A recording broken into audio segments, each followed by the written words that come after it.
Hey y'all, Auntie Amber here. Welcome back to the Clinical Cookout. I decided to hop on here and talk a little bit about Autism Spectrum Disorder.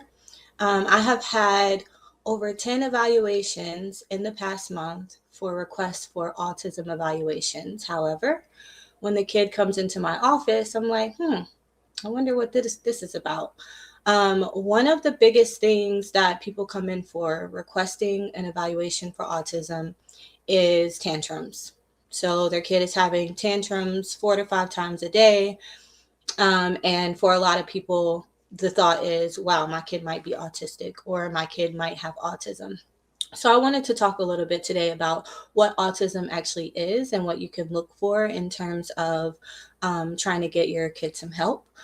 Tantrums can present in so many other mental health disorders. It can present in ADHD because they have difficulty with executive functioning and cannot regulate their emotions properly. Multiple tantrums a day could be indicative of some type of trauma. So if you have a kid, a lot of times you'll see this with foster children, but also, if you have a kid who has been physically, emotionally, or sexually abused, you will see these behaviors.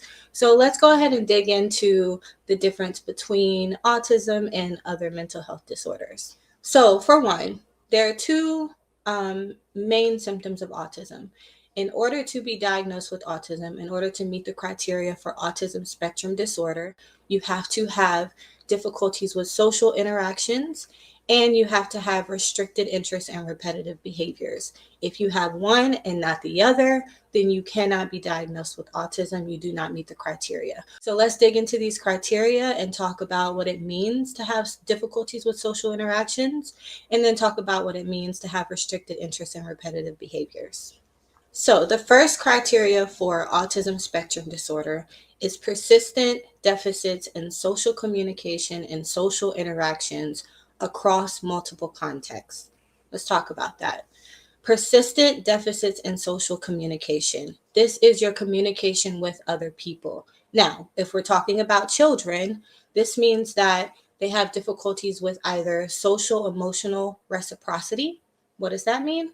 That means that they can't really engage in back and forth conversation. They don't really show interest in the other person's, interests, emotions, in how they're presenting. So it's literally just like, okay, I need to say what I need to say, but I'm not really interested in hearing what you have to say. I'm not really picking up on your emotions and how you're feeling about the conversation because I need to get this out. There's not a lot of back and forth in someone who has autism. There's also deficits in nonverbal behaviors. So, for example, um, a lot of people use like gestures, right, to communicate how they're feeling, to, go back and forth in a conversation. For someone with autism, the verbal and the nonverbal communication, so what you're saying and your gestures might not match up appropriately. And also, there may be some, deficits in facial expressions. So you may not see their facial expressions change from happy to sad. If they're offended, you may not see that in their face. Um, and the other piece is developing, maintaining, and understanding relationships. So a lot of the times I have parents come in and say, hey, my kid, does really well with having conversations with people when it's a preferred topic, right? My kid has a friend, but this friend, they only bond over something that's a shared interest. This is very common with people with autism.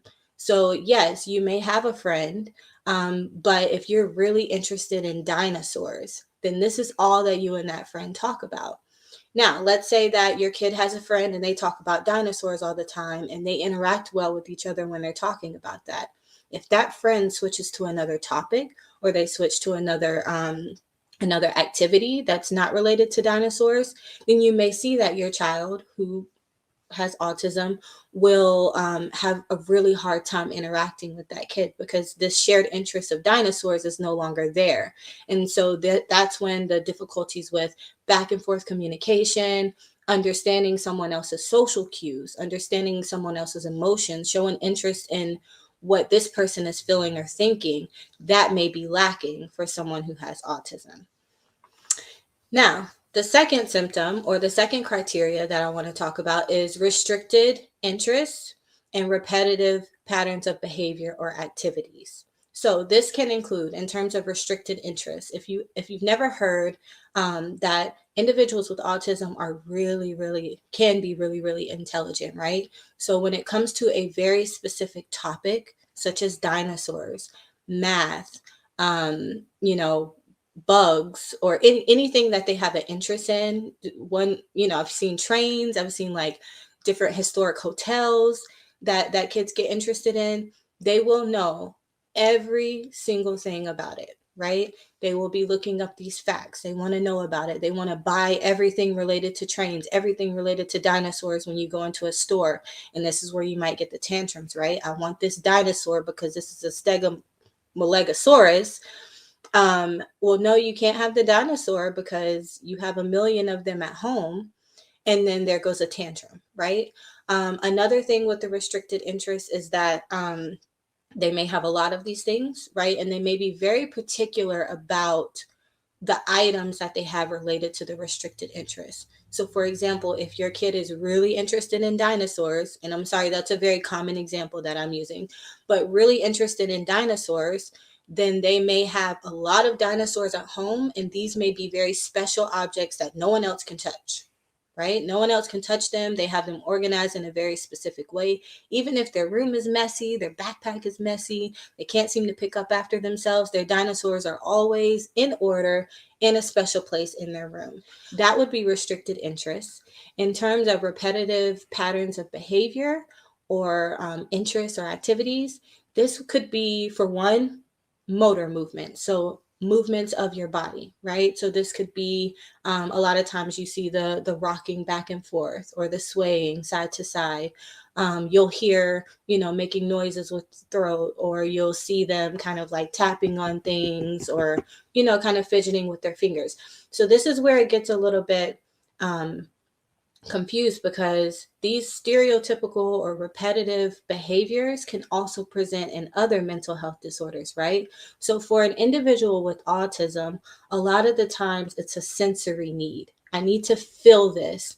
May not be an anxious response. I just like to feel this. I like to feel this here.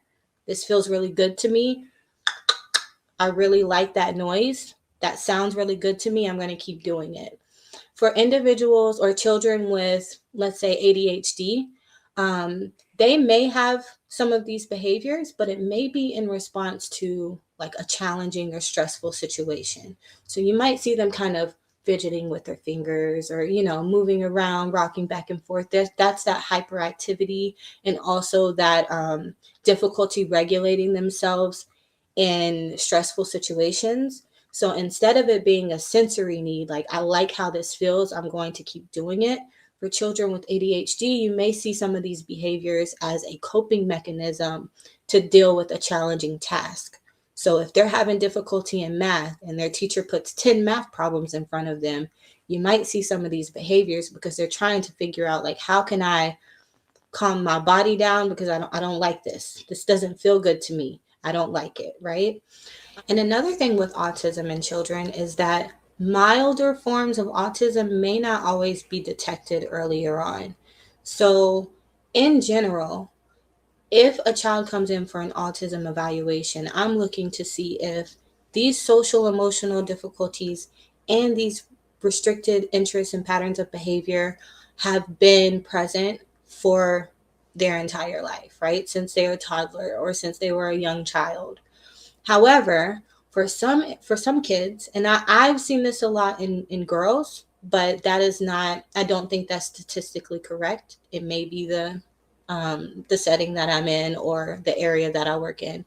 However, I've seen this a lot in girls where they're kind of reserved, right? They stay to themselves, don't cause any problems, they don't have tantrums, they just kind of seem to go with the flow. However, internally, they're having a lot of issues with the changes in routine, right? Or the social, having to eat in the cafeteria at school. So they're very functional, right? Like they can code switch, so to speak, to function in a social environment, or to function at home, or to function when things are changing. However, internally, they're not functioning very well. They're not adjusting very well. So there are different levels to autism. Level 1 is the higher functioning. So that is what probably would have been considered Asperger's prior to that diagnosis being taken out of the DSM. Level 1 means that they can function on their own. Like, they don't really need a lot of support. They may need some support in social situations like going to school, going to the grocery store, but they don't need a lot of support. Levels 2 and 3 is when you get higher into the support that's needed, right? Where maybe they have difficulties with a lot of developmental skills, motor skills, fine motor skills, buttoning up their clothes, getting dressed, completing sequential tasks, making food for themselves. There's a certain order to doing things, and they have difficulty with that and need assistance. So when I say milder forms of autism, I mean those higher functioning. They may not always be seen by others earlier on. You may find out, preteen years, teenage years, like, okay, you know what? I do see that you may be having some difficulty socially. Maybe I didn't see it earlier because you were kind of a quiet kid doing your own thing, not really, causing any problems with other people, but now I'm seeing it. And that's a really big thing that I'm seeing now, is that people are like, well, my kid is 16. Why are they just now being diagnosed with autism?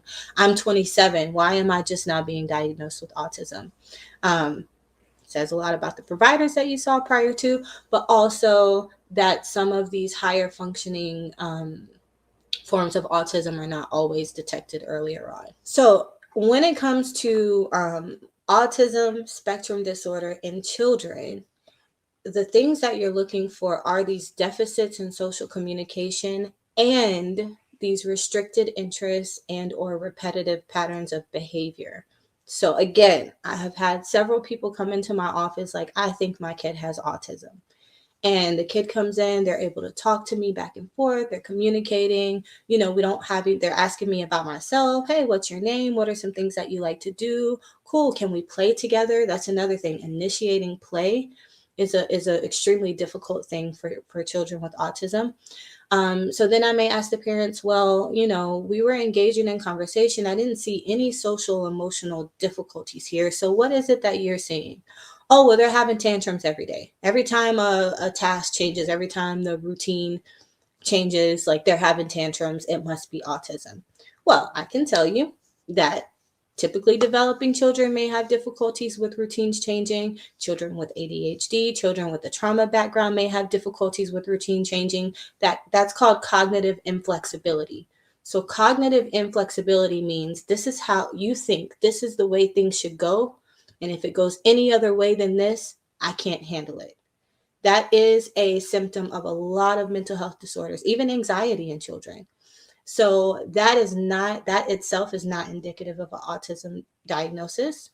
So I just wanted to kind of provide this psychoeducation here so that you all can see what the major symptoms or criteria are of autism in terms of looking to get your child help, to get them evaluated. If your child is having 8 to 10 tantrums a day, absolutely, yes, they should be evaluated. You could be looking for some support for yourself and for your child. However, that does not always mean autism. One of the things that I like to tell parents when I come into my office is, give me the symptoms. Give me the symptoms. Don't come in here saying, I know they have ADHD. I know they have autism. I've done my research online. This is what it is. Tell me what it is you're seeing. When I say give me the symptoms, I mean the behaviors. What are you seeing? Okay, my child has tantrums 8 to 10 times a day. They can't focus in class. They're moving around at home. They can't sit still through dinner. They're yelling at me whenever I tell them to do something. Those are symptoms. When you go to get your child evaluated, you give the evaluator your symptoms and allow them to evaluate and look into, assess for different types of disorders to figure out what criteria your child meets and what it is that they're dealing with. Well, I hope you guys took something positive from today. I hope that you learned a little bit about what we're looking for when we're evaluating for autism. It never hurts to go in and say, hey, I've done some research. I think my kid has some symptoms of autism, but also keeping in mind that a lot of other mental health disorders may have autism-like symptoms, and it may not necessarily be autism. So again, I hope you guys took something from today. Let me know if you have any questions, inbox us, comment here on this video.